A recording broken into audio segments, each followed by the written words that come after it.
Assalamualaikum warahmatullahi wabarakatuh. Perkenalkan, nama saya Ahmad Khairul Minan, saya dari Prodi PGMI 5A. Pada kesempatan kali ini saya akan menjelaskan tentang materi P3K dan teknik dasar membidai.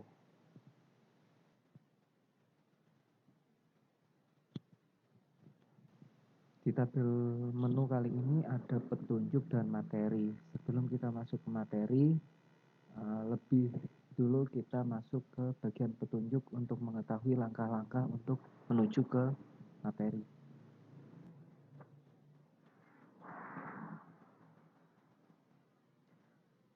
Bisa dilihat bahwa ketika mau atau akan masuk ke dalam materi, kita harus mengeklik tulisan atau tombol mulai untuk masuk ke dalam materi. Nantinya setelah masuk ke dalam materi akan dibagi beberapa materi, dan nantinya untuk mendapatkan penjelasan lebih lanjut kita harus mengeklik pada lingkaran warna merah. Setelah itu baru kita akan menemukan materinya.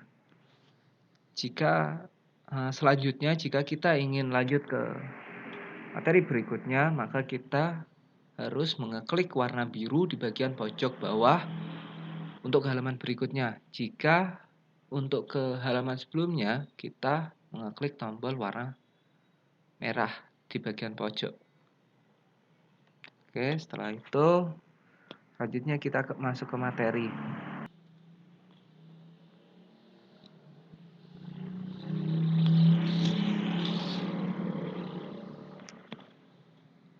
Pada kesempatan kali ini ada dua materi, yaitu materi P3K dan materi teknik pembidaian. Kali ini kita masuk ke materi P3K terlebih dahulu.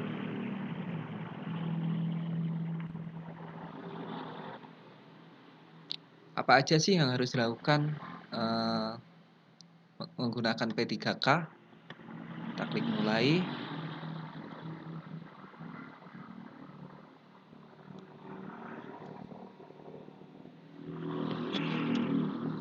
Di poin pertama ada pengertian P3K, di poin kedua ada pertolongan pertama pada orang pingsan, di poin ketiga ada pertolongan pertama pada orang kecelakaan, di poin keempat ada pertolongan pertama saat digigit ular, dan di poin kelima ada pertolongan pertama saat tenggelam. Kita masuk ke poin pertama, yaitu pengertian P3K.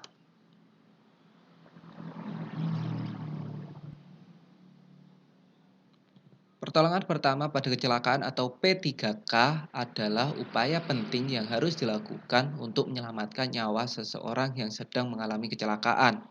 Dalam hal ini, orang yang menjadi korban kecelakaan harus tetap segera dirujuk ke unit gawat darurat atau UGD rumah sakit terdekat agar segera mendapatkan perawatan lebih lanjut. Kita kembali. Selanjutnya kita ke poin kedua, yaitu pertolongan pada orang pingsan.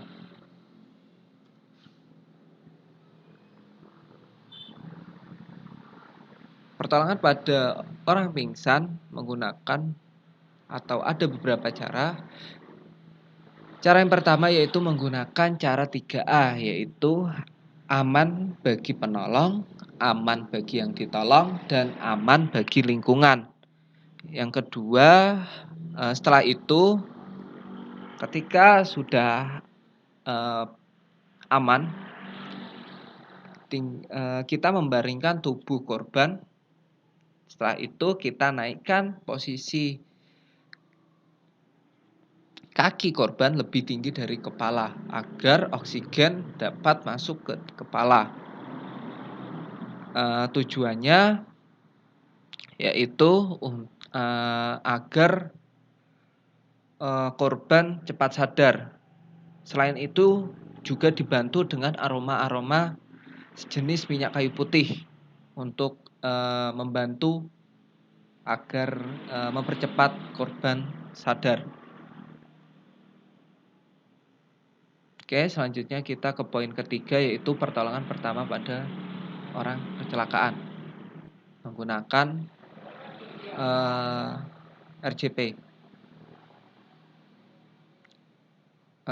Cara yang pertama yaitu menggunakan cara 3A ya, seperti tadi yaitu aman bagi penolong, aman bagi yang ditolong, dan aman bagi lingkungan. Yang kedua, ketika kita menolong korban kecelakaan, kita harus mengecek respon korban dengan cara menepuk atau mengguncangkan bagian bahu korban. Jika masih tidak ada respon, maka kita cek dada korban dengan cara menekan. Setelah itu, sembari kita mengecek, kita meminta tolong orang-orang yang berada di sekeliling untuk memanggil ambulans agar bisa segera dibawa ke rumah sakit. Selanjutnya, kita mengecek nadi korban di leher bagian kiri. Kenapa tidak di bagian leher bagian kanan? Karena takutnya dikira malah menyebabkan korban patah leher dan sebagainya. Selanjutnya kita mengecek airway control dengan cara mengangkat dahi dan menarik dagu untuk melihat apakah ada lidah yang jatuh atau tidak. Kalau ada, kita tarik agar tidak ada penyumbatan jalan nafas. Selanjutnya kita cek hembusan nafas dan suara nafas korban seperti apa. Setelah itu, cara selanjutnya yaitu dengan cara memompa dada korban. Jika bayi menggunakan 2 jari, jika anak-anak menggunakan 5 jari atau dalam artian 1 tangan. Jika orang dewasa menggunakan 10 jari atau menggunakan 2 tangan dengan cara menekan tangan kiri dengan tangan kanan. Namun ketika sedang melakukan memompa itu atau menekan dada korban, posisi badan si penolong tangannya harus tegak lurus ketika melakukannya, agar ketika kita menekan dapat maksimal. Dan ketika memompa korban, ini dilakukan siklusnya sebanyak 30 kali pompaan, 1 kali nafas buatan, dan hal ini dilakukan sampai 5 kali siklus.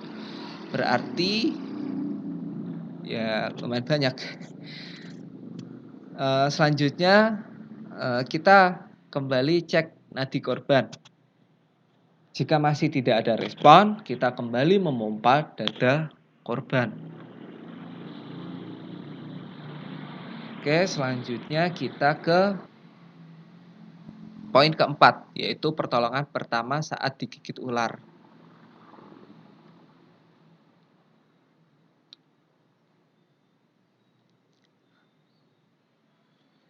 Pertolongan pertama saat digigit ular yang pertama yaitu menggunakan cara 3A, yaitu aman bagi penolong, aman bagi yang ditolong, dan aman bagi lingkungan. Yang kedua, memposisikan bagian tubuh yang terkena gigitan selalu berada di bawah.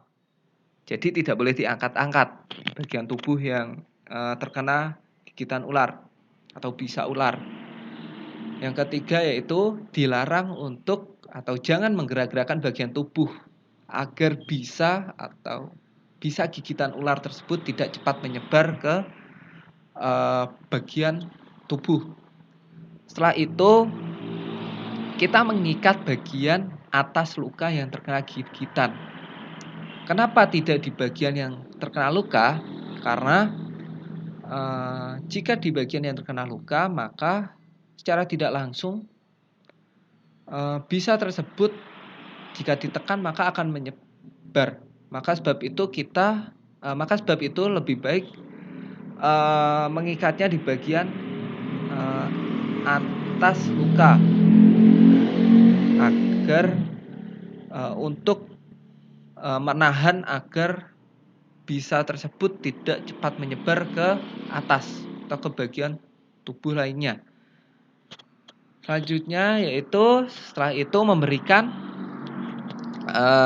minuman berupa susu, karena susu asam atau memberikan air kelapa hijau, karena air kelapa itu sifatnya basah. Yang terakhir yaitu kita harus selalu menenangkan korban,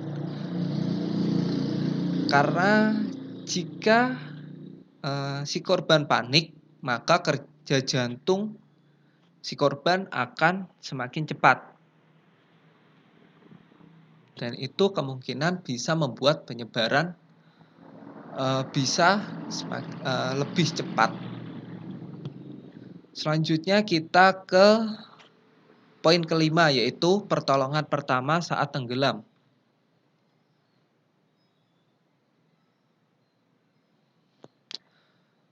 Pertolongan pertama ketika tenggelam yang pertama yaitu menggunakan cara 3A, yaitu aman bagi penolong, aman bagi yang ditolong, dan aman bagi lingkungan.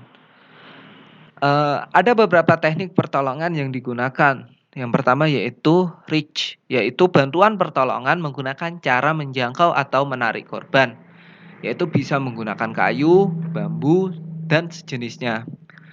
Yang kedua yaitu teknik throw, yaitu melemparkan benda-benda yang dapat mengapung seperti ban dan alat pelampung atau sejenisnya.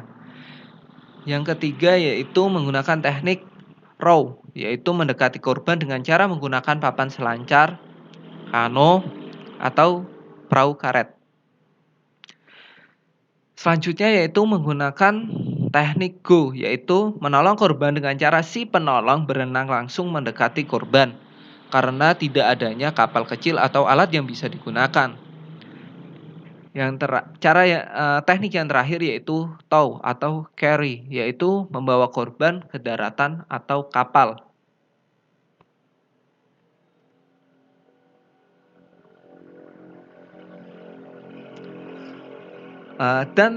Ada beberapa teknik juga ketika membawa korban.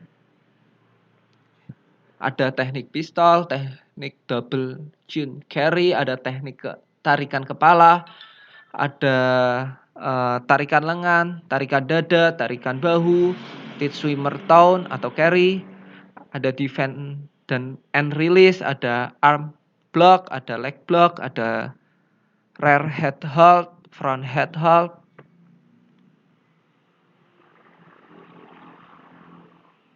Mungkin itu materi P3K. Selanjutnya kita ke materi pembidaian. Apa sih teknik-teknik pembidaian itu? Kita mulai.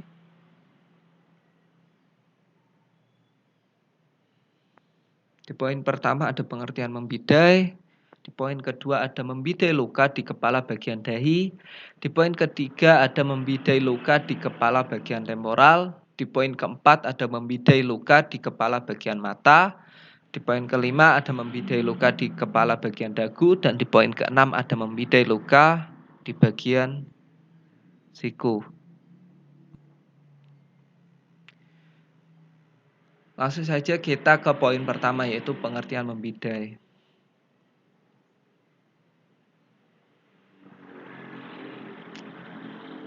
Membidai adalah sebuah tindakan memfiksasi atau mengimobilisasi bagian tubuh yang mengalami cedera dengan menggunakan benda yang bersifat kaku maupun fleksibel sebagai fiksator atau imobilisator. Selain itu, untuk mencegah gerakan bagian yang stabil sehingga mengurangi nyeri dan mencegah kerusakan pada bagian tubuh.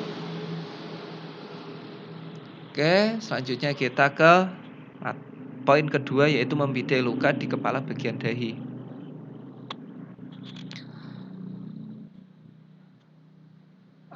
Ada beberapa langkah untuk membidai luka di kepala bagian dahi. Langkah yang pertama yaitu menekuk kain menjadi dua bagian sehingga dapat menemukan titik tengah. Langkah kedua yaitu titik tengah dari tekukan tersebut ditempel di bagian yang terkena luka, yaitu bagian dahi. Langkah yang ketiga, kain ditarik ke belakang kemudian dililitkan. Dalam artian saling disilangkan berkali-kali agar kuat.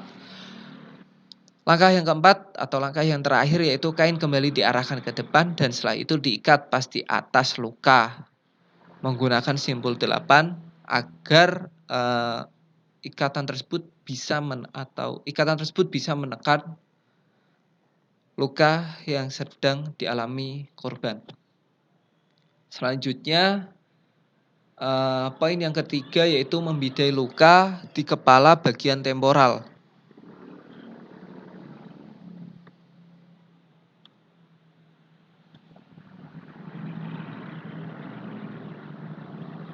Ada 7 cara untuk membidai luka di kepala bagian temporal. Langkah yang pertama yaitu seperti tadi menekuk kain menjadi 2 bagian sehingga dapat menemukan titik tengah. Langkah yang kedua yaitu titik tengah dari tekukan tersebut ditempel di bagian yang terkena luka pada bagian temporal, yaitu muka bagian samping, bagian daerah ati-ati dari rambut kepala.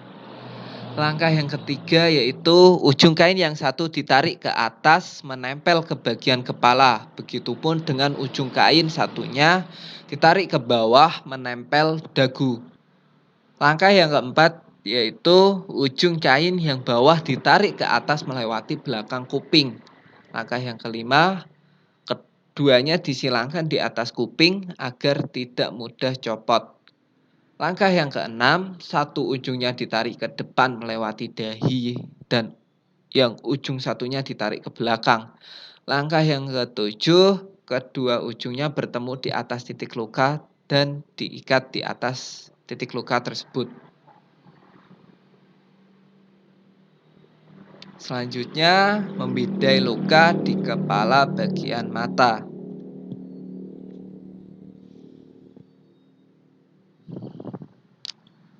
Sama seperti yang tadi, ada 7 cara untuk membidai luka di kepala bagian mata.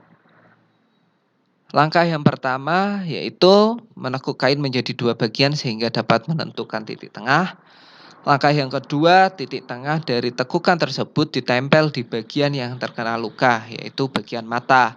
Langkah yang ketiga, ketika menempelkan kain tersebut harus miring.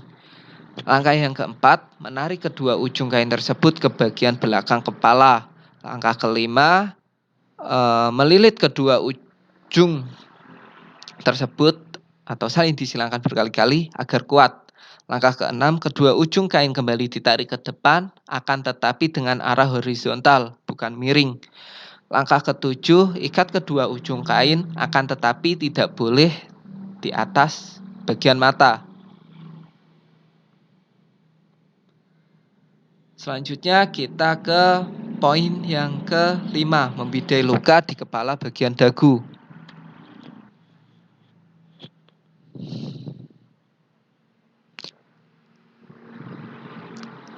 Langkah yang pertama membidai luka di kepala bagian dagu yaitu menekuk kain menjadi 2 bagian sehingga dapat menemukan titik tengah. Langkah yang kedua, titik tengah dari tekukan tersebut ditempel di bagian yang terkena luka yaitu dagu. Langkah yang ketiga, kain ditarik ke belakang, ditariknya horizontal. Akan tetapi setelah di belakang harus menentukan mau di bagian belakang bawah kuping kanan atau di bawah kuping kiri. Setelah ditentukan, langkah keempat yaitu menyilangkan kedua ujung kain, yaitu yang pendek berada di atas ujung kain yang panjang.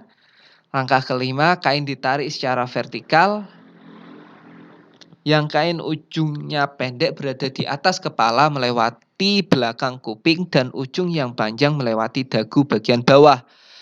Langkah yang keenam, kedua ujung kain bertemu di atas kepala, kemudian diikat.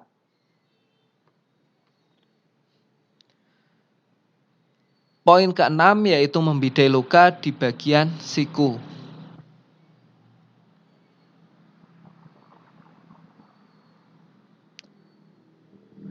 Membidai luka di lengan bagian siku ada beberapa cara atau ada beberapa langkah. Langkah yang pertama, menekuk kain menjadi 2 bagian sehingga dapat menemukan titik tengah. Langkah yang kedua, lengan sedikit ditekuk untuk memudahkan pergerakan tangan nantinya. Langkah yang ketiga, titik tengah dari tekukan kain tersebut ditempel di bagian yang terkena luka, yaitu siku.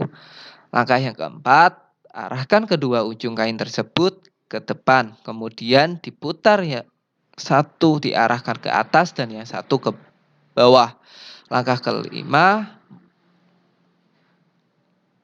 yaitu kemudian kita silangkan di ujung siku. Setelah itu dikedepankan lagi dan setelah itu diikat di depan.